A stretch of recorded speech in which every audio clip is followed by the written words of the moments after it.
With the introduction of Vomai into Pro League, the meta has changed drastically, from intel denial to utility wasting meta. Welcome to the infamous 20-second meta. Strong counter to this and previous meta was Thatcher, but he is often banned because of his strong EMPs. In this video we are going to talk about the variation of bar cocktail defense on the map Kafe Dostoyevsky, which became good because of the 20-second meta. Historically, Kafe Dostoyevsky was an attacker-sided map. Stop it right there. From what I've checked, old Cafe was still defender-sided, even in Season 7 when Lion could see through walls and was still OP.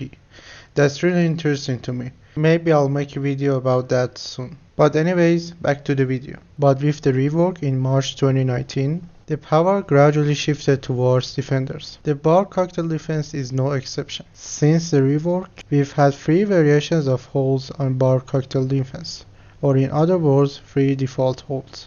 In one hold, somebody would play Pixel with ADSs and shields, and the defender playing behind the shield tries to deny quick piano control by playing semi-aggressive. Also, defenders would defend Freezer either by denying breach using Kai's Electrocra, or Smoke playing inside Freezer denying push into Freezer. In another hold, defenders would castle off piano windows and cigar shop door, so Mute can safely play in cigar shop and act as first line of defense to hold piano, with the support of Vomai or Jaeger near new balcony. And last but definitely not the least, defenders open parts of freezer wall to put more pressure on piano. All of these defenses had one similarity. Defenders waste attackers' time by holding piano as long as possible. The last variation of this defense is the topic of this video. Let's see how teams do it. Probably the most interesting variation of this hold is Clash in storage. Clash can function as a movable mirror, intel gatherer, and injury denial. The interesting part is how much she can waste time just by looking into piano.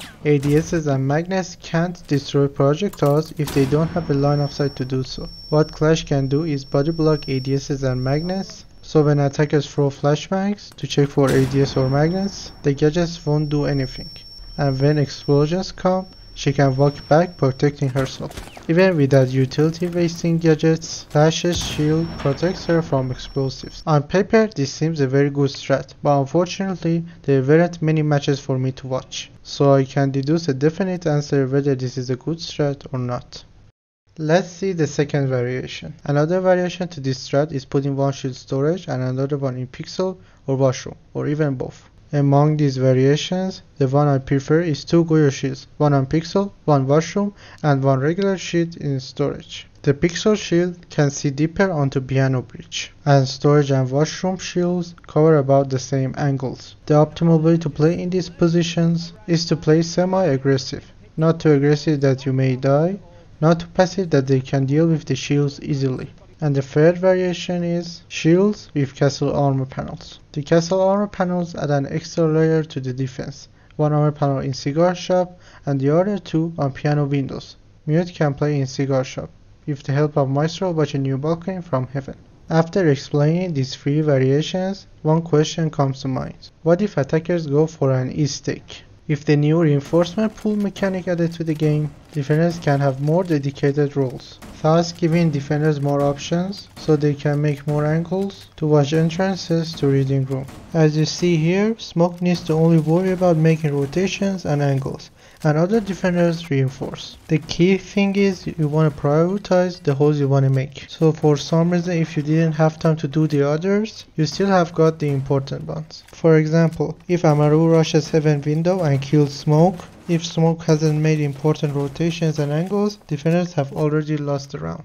Here's what each angle sees. The first one watches reading entrance from pillars. The second one watches janitor door. The third one watches reading entrance from red hallway. Note that you are exposed from heaven window, but not from skylight if you stay far back enough. Also, if defenders can send somebody to drone hunt, by the drone's positions, you can find out what side the attack is gonna come from. As an added bonus, you can change shield positions if attackers are only gonna do east push. But be cautious because this method is not 100% accurate. What's the best way to use this variation? I'd like to know how would that clash strat work in an actual match. But besides that, in my opinion, shields with armor panels 1 in cigar door and 2 in storage drawers with ADSs and magnets behind the couch protecting multiple shields is the strongest variation of this setup, because it wastes so much time. You can also put storage armor panels on east windows to help counter east attack,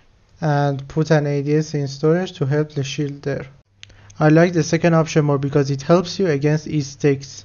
What's the best way to attack this setup? Because of the heavy utility investment on the west side of the map, attackers can either bring somebody with enough amount of projectiles that can deal with this setup like Capital. Another option is to bring operators that can destroy gadgets like Twitch, whom G2 brought this round, or Thatcher, whom is banned in this match, or bring Monty to gain map control faster. East takes could be also interesting, but attackers need to be careful because most likely defenders will play aggressive and try to kill you on windows. Can attackers easily plant in bar if they take freezer control? Maybe. It's heavily dependent on how attackers are covering the planter. How many plant denials do defenders have? Is anybody downstairs with the plant denial?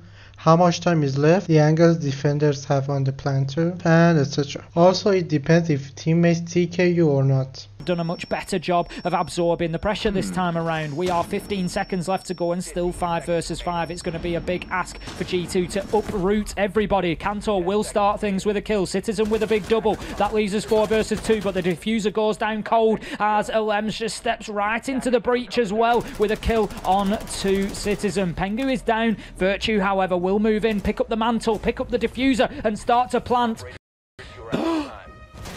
Uno! With a TK onto Virtue, preventing the diffuser going down. That could be a big misstep from G2 there. Overall, is this strat good? It's really hard to say. Although they seem to be similar strats, they're not that much similar. But generally, this variation wastes 15 to 20 seconds more, which is huge for the last seconds of the round. But you have to keep in mind, you've also given freezing control to attackers by opening up part of the freezer. I think the Clash and Castle with shield holds have the potential to waste even more time. Note that defenders need to be cautious of this angle from pillar's window to storage, which makes playing in storage even harder if the shield is destroyed. One solution to this problem is that defenders can put the shield on blue towers, which has the indestructible floor, and reinforcing the other panel, or they can easily use one-way magnets to capture the explosives.